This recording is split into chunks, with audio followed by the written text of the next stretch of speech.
Hi, I'm Sarah Chen, and this is the story of how my family's greed and arrogance led to their biggest regret. Sometimes the person you underestimate the most turns out to be the one holding everything together. In my case, that truth came with a price that would change our family forever.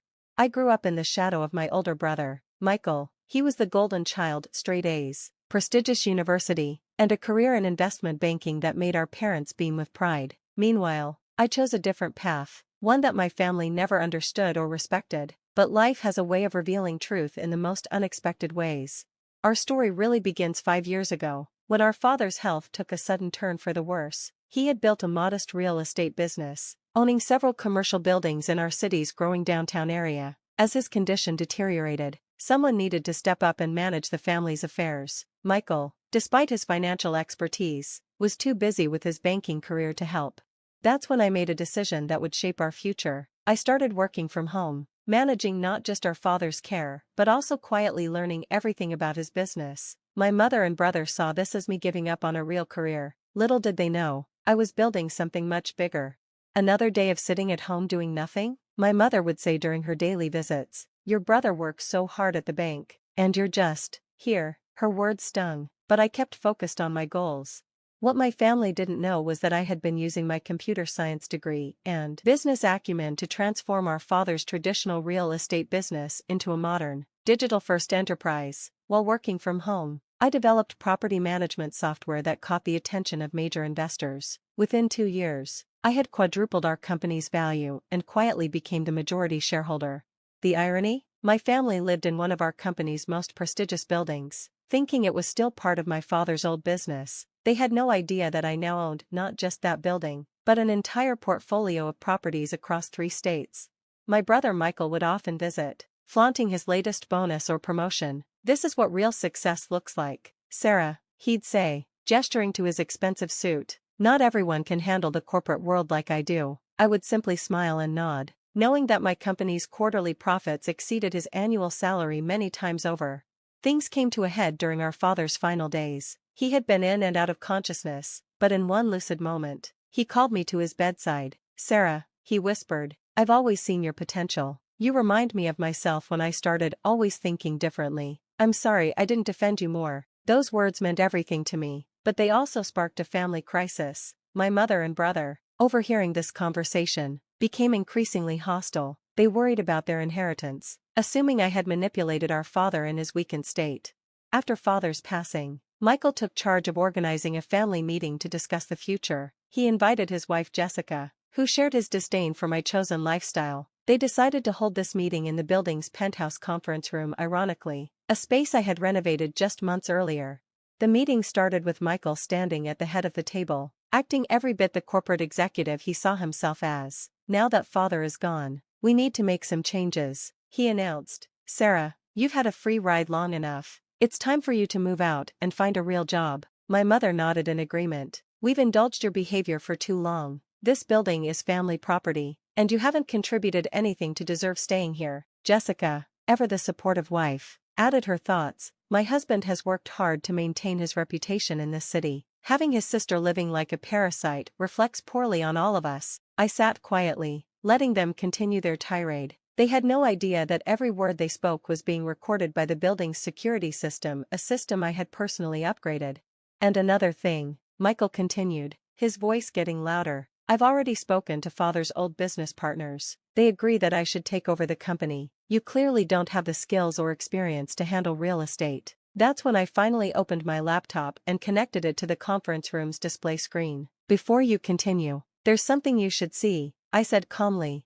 The screen came to life, showing the company's current organizational structure, property holdings, and financial statements. At the top of everything was my name, CEO and majority shareholder. The room fell silent. Michael's face turned pale as he realized what he was seeing. Our mother grabbed the table for support, her world turning upside down.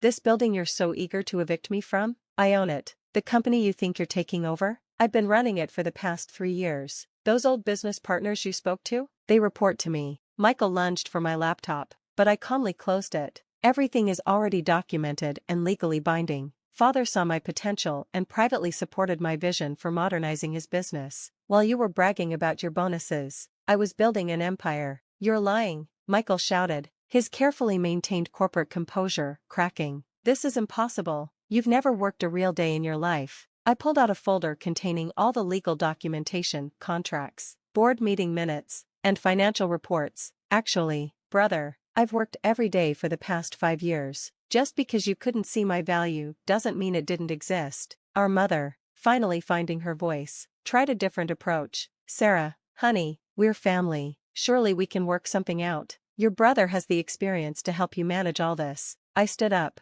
gathering my things. Family? You've made it very clear that I'm not family. I'm just a parasite, remember? Well, this parasite is now your landlord. The look on their faces was something I'll never forget. Years of condescension and dismissal crashed down around them as they realized the truth about who really held the power in our family. But this was just the beginning. Their reaction to this revelation would lead to a series of events that would test not just our family bonds, but also my resolve to stand up for myself. The real storm was yet to come, and with it, decisions that would change all our lives forever.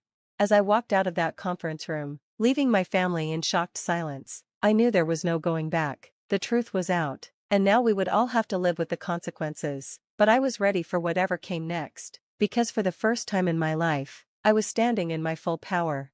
The next few days would bring challenges I never expected, as my family's true colors would show themselves in ways that would shock even me. But that's another chapter in this story of family, betrayal, and the price of underestimating the quiet one who watches and waits. The aftermath of the conference room revelation was like the calm before a storm. For 3 days, my phone buzzed constantly with messages and calls from family members, but I maintained my silence. I knew my brother well enough to know he wouldn't accept defeat easily. I was right. On the 4th day, I received an urgent email from one of our company's board members. Michael had been approaching our investors, spinning a tale about my mental instability and lack of business experience. He was trying to stage a corporate coup. Your brother seems very concerned about the company's direction, the board member wrote. He's requesting an emergency shareholders meeting to discuss leadership changes. I couldn't help but smile at Michael's predictability. What he didn't know was that I had anticipated this move years ago. While he was busy bragging about his corporate achievements, I had been building unshakable relationships with our key investors and board members. My mother, meanwhile, had taken a different approach. She began a campaign of emotional manipulation, reaching out to every relative and family friend with her version of events. According to her, I had stolen the family business while caring for our dying father, taking advantage of his weakened state to seize control. How could you do this to your own brother? She wailed during one of her voicemails. He's worked so hard in finance. He knows what's best for the company. Your father would be ashamed of your greed. The irony of her words wasn't lost on me. For years, they had lived comfortably in one of my buildings, enjoying the fruits of my labor while dismissing me as worthless. Now that the truth was out, they were calling me greedy. I decided it was time to show them exactly how much they had underestimated me. I scheduled the shareholders meeting Michael wanted, but on my terms. The venue? The headquarters of our company's newest acquisition, a luxury hotel chain I had purchased just months earlier. The day of the meeting arrived, and I made sure every detail was perfect. As our shareholders and board members filed into the hotel's grand ballroom, I could see Michael's confidence wavering. He had expected to walk into our old family business's modest offices. Instead, he was facing the reality of how far I had taken our father's legacy. Before we begin, I announced to the assembled group, I'd like to present our company's latest performance reports. The screen behind me lit up with graphs and figures that made several board members gasp in appreciation. Our company's value had increased by 400% under my leadership.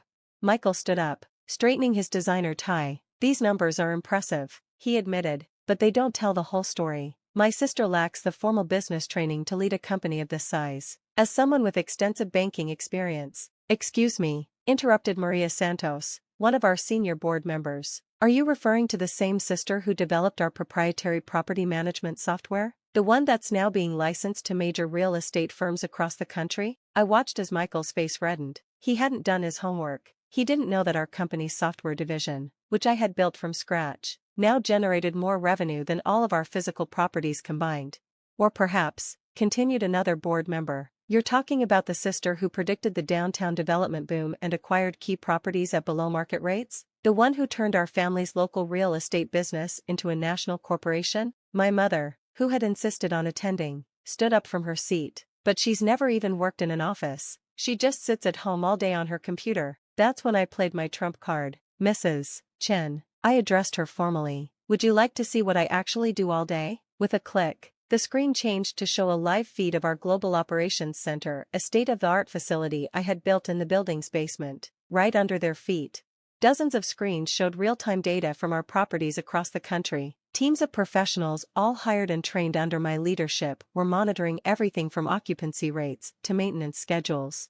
While you thought I was just sitting at home, I explained, I was building this. Every system, every process, every line of code was developed right here. That computer you dismissed? It was the command center for a business revolution. The room fell silent. Even Michael seemed to deflate as he realized the full scope of what I had built. But I wasn't finished. Now, I continued, let's discuss the actual purpose of this meeting. Michael has suggested that my leadership is inadequate. I propose we put it to a vote. The voting was swift and unanimous. Every board member and major shareholder stood behind my leadership. Michael's attempted coup had failed spectacularly. As the meeting concluded, my mother approached me with tears in her eyes. Sarah, please, she begged. We're still family. We can work this out. I looked at her carefully, remembering all the years of dismissal and emotional abuse. You're right about one thing, I replied. We are family. That's why you're not being evicted from your apartment immediately. You have 30 days to find a new place to live. You can't do this, Michael exploded. That apartment has been our family home for years. Actually, I corrected him. It's been a company property for years. You've been living there rent-free because I allowed it. That arrangement is now terminated, but life has a way of delivering poetic justice. 2 weeks later, Michael's bank underwent a major reorganization. His position was eliminated, and he found himself struggling to find a new job. It seemed his reputation for arrogance had caught up with him. My mother eventually moved in with my aunt, her pride preventing her from accepting the generous relocation package I had offered. Michael and Jessica downsized to a small apartment in the suburbs, their dreams of taking over the family business shattered. As for me, I continued to expand the company, opening offices in 3 new cities. Our property management software became the industry standard, and I was featured in several business magazines as a pioneer in real estate technology. 1 year after the shareholder meeting, I received an unexpected visitor at my office, my father's old business partner, Mr. Zhang.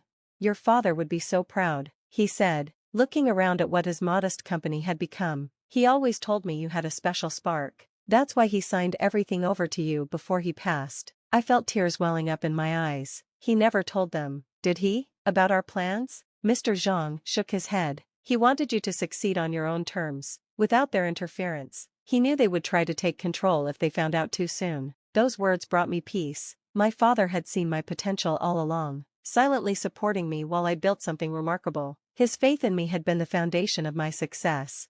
Today, our company continues to thrive. Michael occasionally sends messages through mutual friends, asking about job opportunities, but I maintain my distance. My mother has started telling relatives that she always knew I would be successful, conveniently forgetting her years of criticism. I've learned that success is the best revenge, but it's not about proving others wrong, it's about proving yourself right. Those quiet days working from home, which my family saw as worthless, were actually the foundation of an empire. Sometimes, the person they underestimate the most turns out to be the one they should have valued all along. The greatest satisfaction isn't in watching them regret their actions, but in knowing that I stayed true to myself and my vision. My father's legacy didn't just live on, it evolved into something greater than anyone could have imagined. And it all started with a girl they thought was just sitting at home on her computer. As I stand in my office today, looking out over the city skyline, I can't help but smile. The buildings that dot the horizon tell a story, my story. A story of perseverance, of quiet determination, and of the sweet satisfaction of proving that success doesn't always look the way others expect it to. The company continues to grow, but more importantly, I've grown too. I've learned that family isn't always about blood, it's about respect, support, and understanding. The team I built around me, the people who believed in my vision even when my own family didn't, they've become my true family. Sometimes I think about that conference room meeting, about the looks on their faces when they realized the truth. But those memories no longer hold any power over me. I built something bigger than revenge, something that will last longer than their regret. In the end, this isn't just a story about proving my worth to my family, it's about proving it to myself. And that, more than any business success or financial achievement, is the greatest victory of all.